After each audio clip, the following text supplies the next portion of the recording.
Hello, fabulous friends, fans, and superstars. Welcome to Synchronicity Web TV. I am your host, Nadiya Shah, and this is your moment of synchronicity. Well, I'm so excited to celebrate with you today, Melanie Rose. Now, that just might be the first time you're meeting Melanie Rose on camera. It's my first time really having a conversation with Melanie Rose. Now, Melanie did recently send me a beautiful prayer affirmation for my well-being, and it meant so much to me. And I'm so excited that I'm going to get to know her here with you today, but also that Melanie is coming to Synchronicity University as part of the September 2024 speaker series. You've got just a little time left from the time that this is publishing to choose your tuition rate, as low as just $5 a class to learn from Melanie and these incredible astrologers. And what we're doing different with this speaker series is that we have a focus on home. All matters of home is what this series is going to focus on. And we're going to talk about the moon today as a symbol of home and so much more with Melanie Rose. So Melanie, welcome. Thank you for being here. Thank you for having me. I'm so happy to be here with you. And I am so happy to get to know you because I've already seen the positive, loving energy that you bring because you sent some of it my way as well. And that is a form of care, right? Both of us have that Cancer rising. And these are the ways in which we understand caring and even the energy of home and whom it is that is home for us. Absolutely. Absolutely. I was actually, you're part of my comfort zone, Nadiya, because I actually watch you in my home. And so, when you weren't showing up for a while, I didn't really know what was going on. And I don't like to pry, but it just felt like I would like to reach out to you and offer you some, ability to lighten up and feel whole again. And I'm glad that came across well. I'm glad you received the intention. I did. Thank you so much for that. I mean, I'm still kind of making sense of it. I will say that. I feel like I was in a cave. I was like a hermit, really. I had a tarot reading during that time, and the hermit card showed up. And yeah, that's what it was. It was like being a hermit for a little bit there. And I think you can kind of understand as a Cancer rising as well, we can go into a shell, can't we? And you've got like a fire and air placements like I do also. So we have that in common. But yeah, there are times when we do, but then when you have to, like when the universe is like, you do not have a choice. You have to go and be a hermit. Yeah, it can be challenging, like to step away from the world for a minute. It was challenging. Yes, and uncomfortable, right? Like it's almost like you feel right at home in a place. And I saw you talking about how you were kind of stuck right there in that room where you were. You feel at home in a place, you're always quite comfortable there. But then the moment it's like, I can't leave, then it's like, oh, I might need some things. Yeah. I might need to make some adjustments here so that I can be comfortable. I remember when we first went on lockdown back in March of 2020, and just, like the idea of trying to make sure you had what you needed so you could sit tight. That was really, we didn't know. We just didn't know what we were going to need until we were sitting tight for weeks on end. So, yeah. Wow. Thank you for bringing that up because I hadn't made that connection, but I feel like the whole lockdown thing was about people getting honest, right? It was like this moment where you had no choice but to just sit and be with yourself and with your life and face whatever it was that it really was for you. And I know people went through huge life changes, right? As a result, huge life. I did, that's for sure. I saw a lot of people like their relationships ended or they changed their careers or they changed their jobs. And then you saw a lot of people like get married and have kids.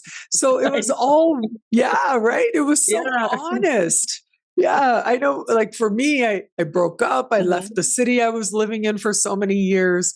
Um, and so I guess in a personal way, yeah, it's been kind of like, Yeah, yeah, I hadn't put that together there. So thank you for reminding me of that because it was kind of like needing to step away and then having to come back and everything looks different. Everything feels different.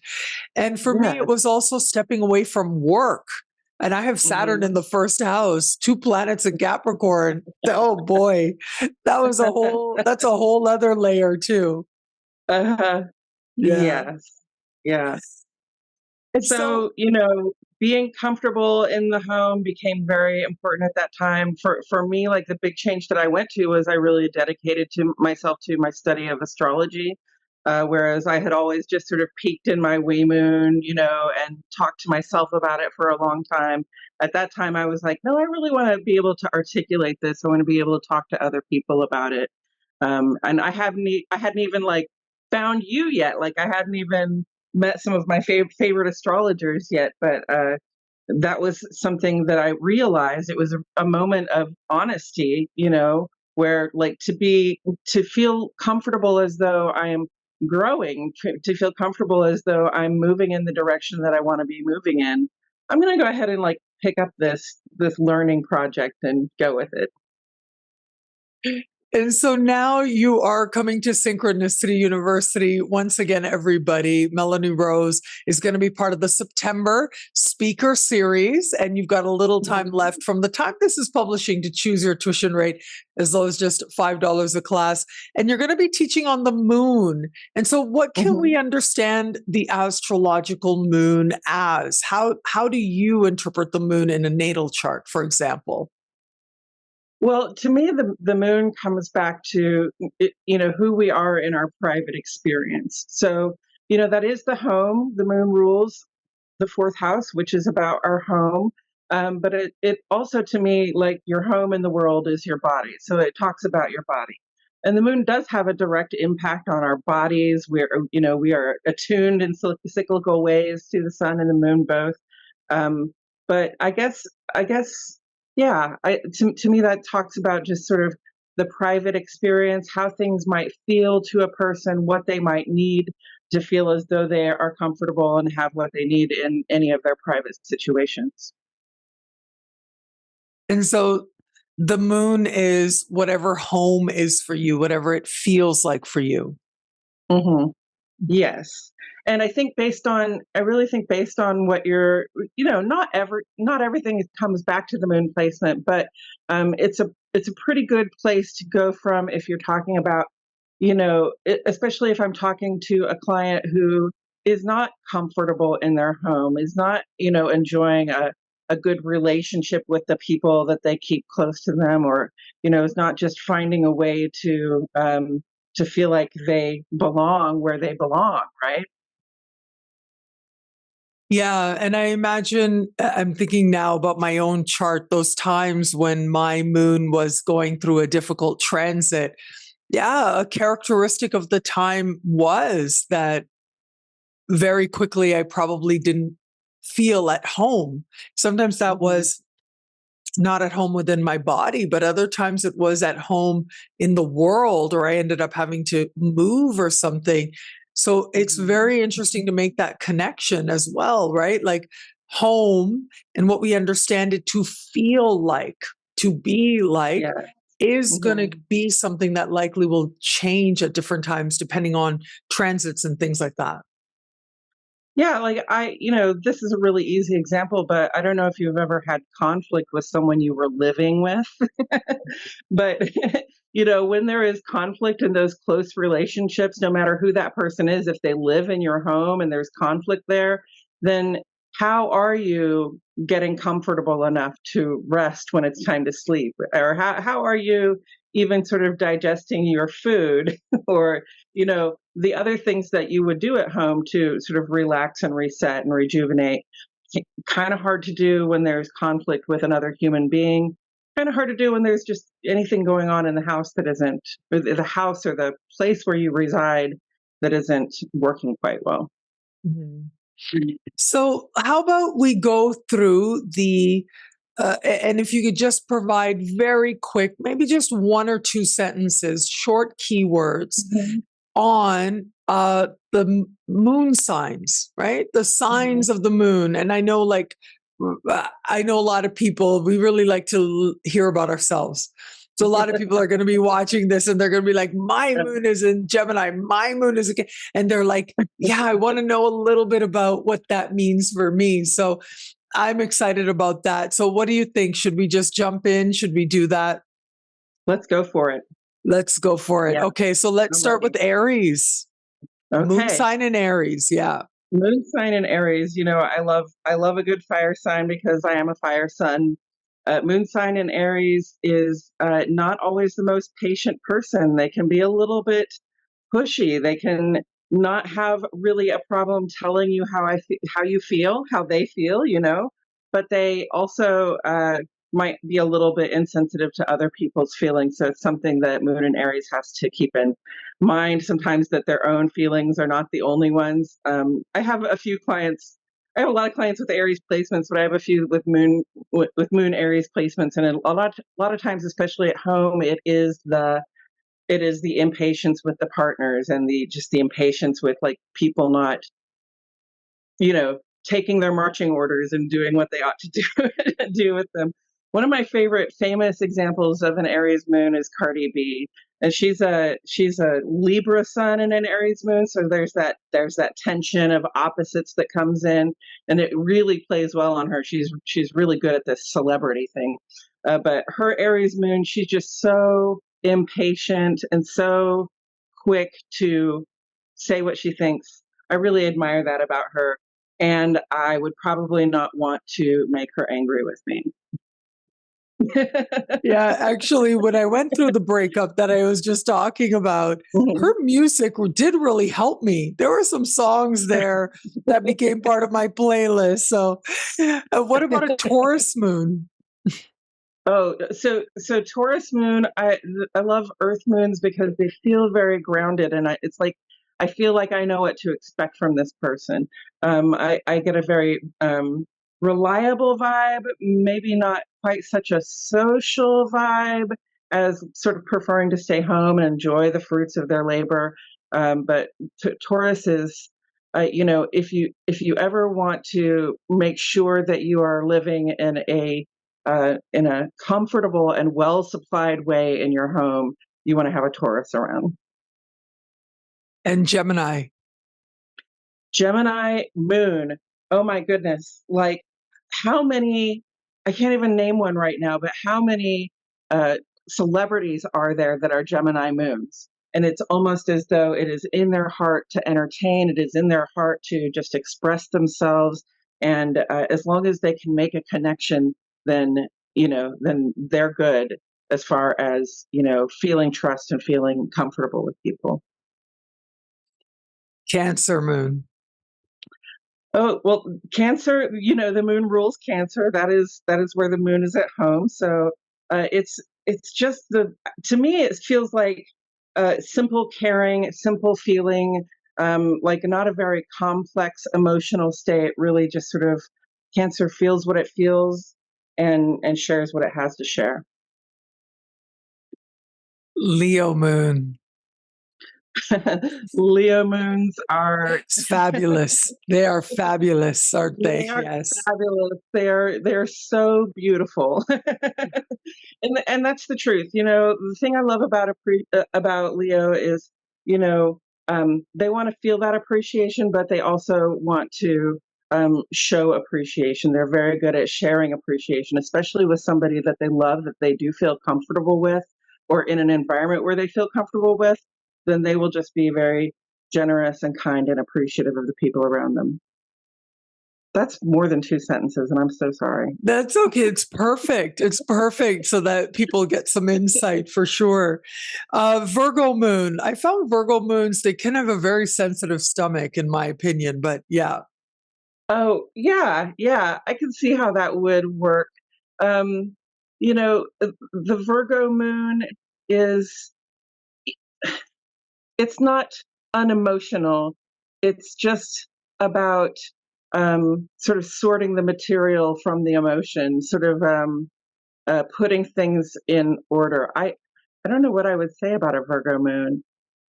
Well, yeah, you said it, right? The sense Yeah. of organization and nuance and Hmm. understanding and really in the home particularly. I mean, everything's got Hmm. to be like you said, it's got to be like organized if it's going to feel like home at all.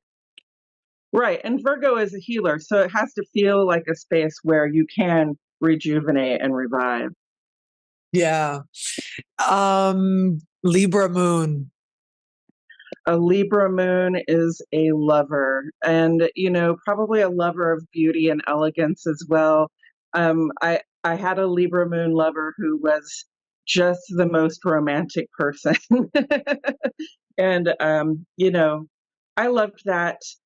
Libra moon lovers like nice things. They like to share the nice things that they have. Yeah. And a Scorpio moon. Dun dun Scorpio. dun. Dun, Scorpio dun, moon.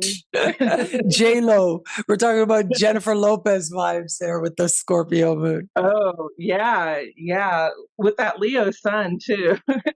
Um, Scorpio moon, the emotions run very deep.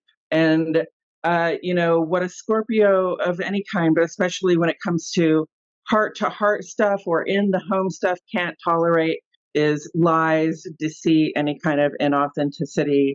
That's really going to stick like a rock, a pebble in their shell or a pebble in their shoe.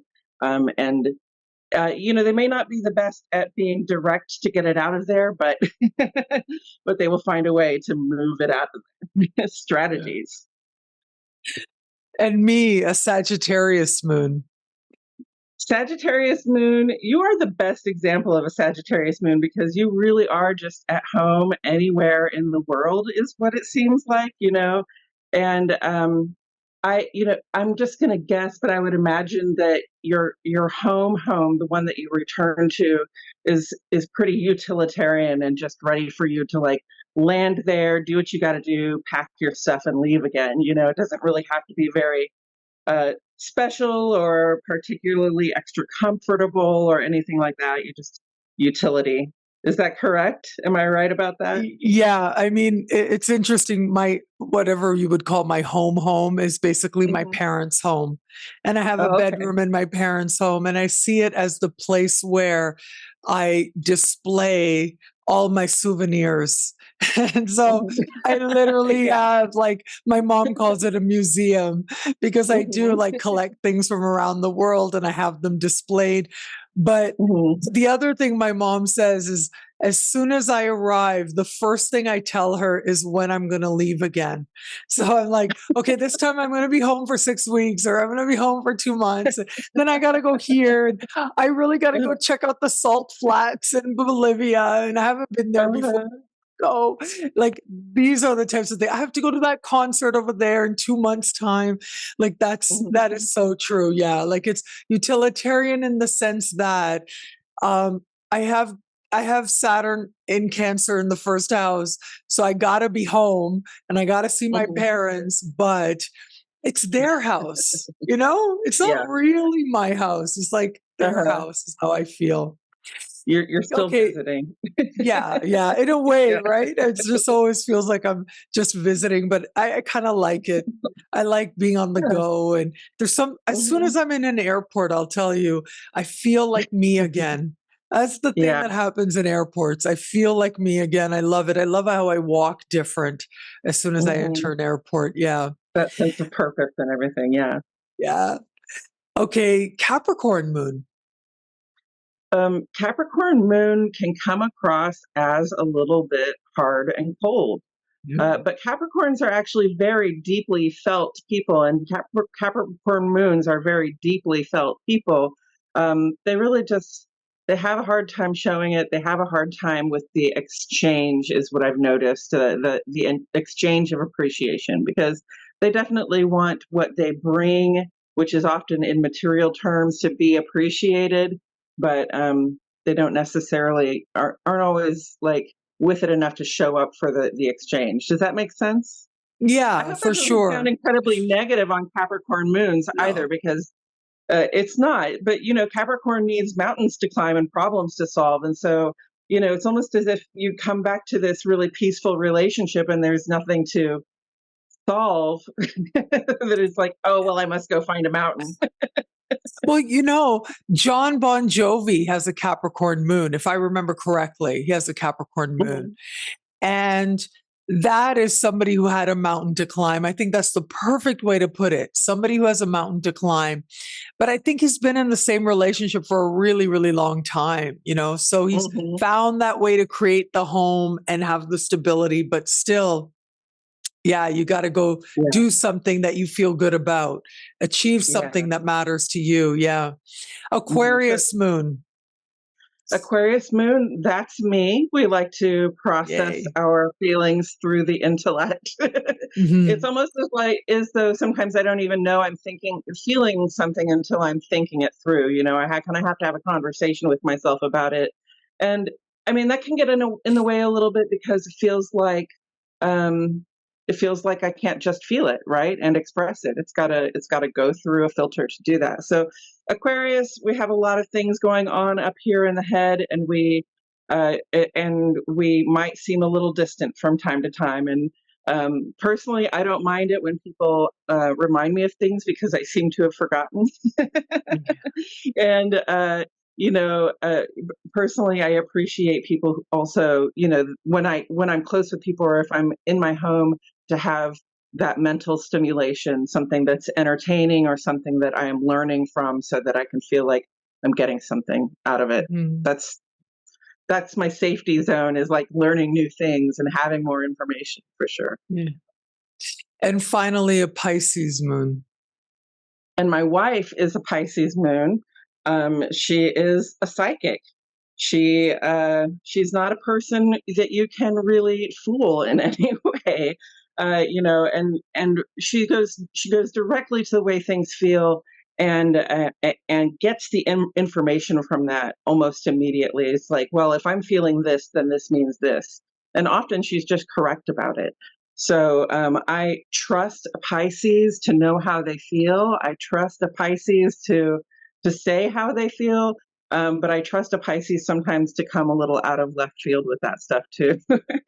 Like, just the unexpected is going to come up. It could be anything, but what comes out definitely comes out.